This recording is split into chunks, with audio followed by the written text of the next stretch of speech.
Hey everyone, so I'm here in Berlin together with Roman Heckt from Hanon Systems. We're going to talk about electric vehicles using CO2 air conditioning / heat pumps. Okay? Basically, can electric cars have the cutting edge CO2 natural refrigerant technology for cooling and heating? Is it possible? And Roman's going to explain to us basically that it is. And I get this comment a lot,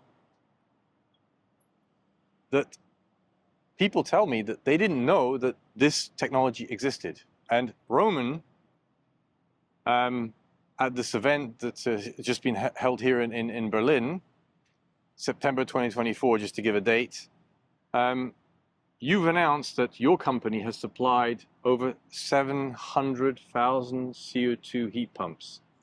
700,000 CO2 heat pumps for the Volkswagen MEB platform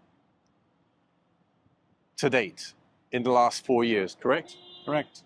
So To be this very specific, we delivered 700,000 compressors. 700,000 compressors. Aqua XX, not the complete heat pump because not just all from us. Sure, sorry, correction, thank you for that. But that's 700,000 CO2 systems on the road today.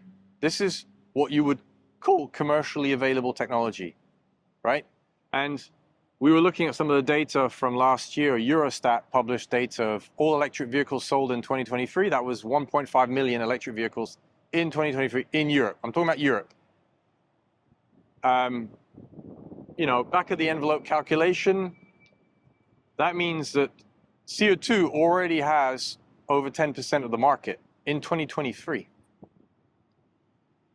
So when we look ahead and look at bans potentially coming from PFAS for electric vehicles at the end of this decade, you know, yeah, we can. Yes, we can. The technology is already there. It's already available. You can buy it today. This is a Cupra, and I'll show that in the B-roll later. But it's a Cupra, so you know this is commercially available technology, and that was part of the message that we wanted to convey at this conference here in Berlin, is that this is not theory anymore. This is reality. It's happening. There are guys like Roman working on this day in, day out to improve the technology, right? Mm-hmm. And you're going to tell us a little bit about some of those ideas.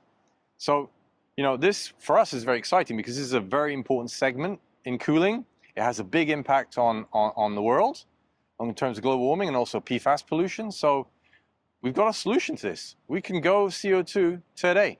Now, we also talked a lot about propane, and there were many presentations about propane alternatives for mobile air conditioning. So the good news here is that there are going to be competing solutions, different natural refrigerant solutions competing for this space. Whether you go CO2 or propane, and Hanon has tested both.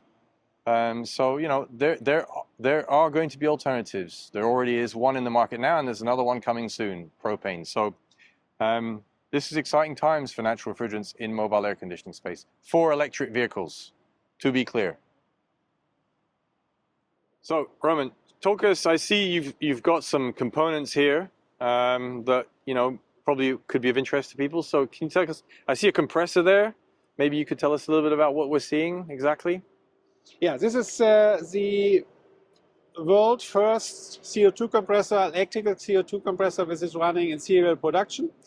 We developed this for this CO2 heat pump system, which VW asked us to support with the compressor and also other components I come later on to. And the intention is that for e-vehicles especially, the heating condition in winter period is very critical, so that needs a good heat pump system which is working down to -30 degrees or even below. Yeah. And this is something we can excellently achieve with CO2.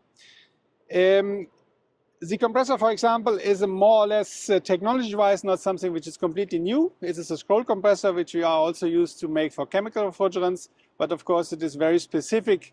The design of this, it is a 5.3 cc compressor compared to a chemical one. This is normally something about 33 cc, so it's much smaller. And one of the very important things I would like to name here is that the CO2 compressor caused by the specific design which we have chosen, is NVH-wise much more attractive for e-vehicles than the chemical solution. So that means beside of the higher efficiency and higher mileage in the winter period, the additional advantage of CO2 in e-vehicles is less difficulties with the NVH behavior of the compressor while the vehicle is more or less not causing any noise. Okay. Beside of the compressor, we have as a company also the type of refrigerant valves developed for our customer. The refrigerant valves are needed to get a heat pump system switched and controlled. From this type of blocks we have here in the car, four blocks, so at the end 8 valves, and these are expansion and operation or switching valves, which are developed from us, and they are all internally 100% closed, so they don't have any leakages in. And with this, and also with this special connection technology which is developed by us, we support this vehicle also with these valves, and in addition also with the accumulator and internal heat exchanger combined component, which we already developed in the earliest phase of this, whatever, 2002, 2003, because we are already working on this technologies in more than 20 years. And this AccuAXX has the task to hold the refrigerant in the system in the situation when not the system point change. We need to have a storage to get the liquid refrigerant stored in the accumulator. Okay. And then what we're seeing in the back there's something else. There's another little gadget that you have there. It's more a modular approach, right? This is more the modular approach for the future. We see the benefit in the fact that we get more components in one module and also use.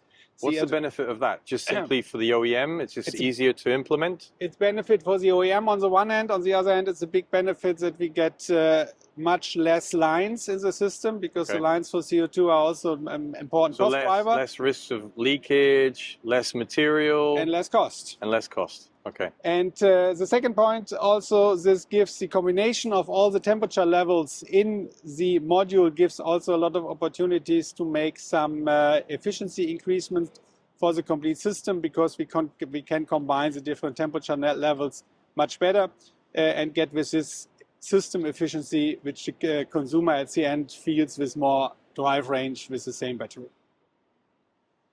All right, well, thank you for that. I think that, you know,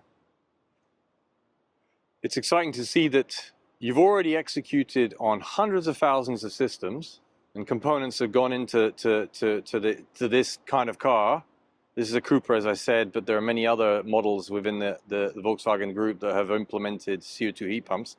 And you're already working on the next generation. I mean, this isn't technically the next generation. This is just an improvement, an iteration of this current platform, right? Yeah. But still, I mean, you're constantly trying to improve, and you already see multiple ways to improve the performance of these systems. Yeah. So not only is this technology commercialized, but you're already working on making it even better and better and better and better. And this is, we're talking 2023, 2024 timeframe. Okay, so for those that were in doubt that we can't do this, they were wrong. Yeah, probably let me just mention one important point, which in the discussions also in these 2 days we several times discussed about. CO2 is sometimes named to be a refrigerant which can't be used as a global refrigerant because of the deficit in high ambient conditions. Yep. We found a way to compensate this, so we have found a way to get even at 45 degrees ambient conditions performance to the car and to the cooling to the battery, so that this CO2 system is a solution which PFAS-free can be used as a global refrigerant. Very in exciting. all regions. Even at high ambient temperatures. Even We're talking 40 degrees Celsius temperatures, even more. yeah? Even more. 45. Okay, so we're getting close to Middle East terms, Yeah. Middle Eastern temperatures now. So yeah, all right, so exciting times. So yeah, watch this space, because there's going to be a lot of development over the next few years. So thank you, Roman, for taking the time.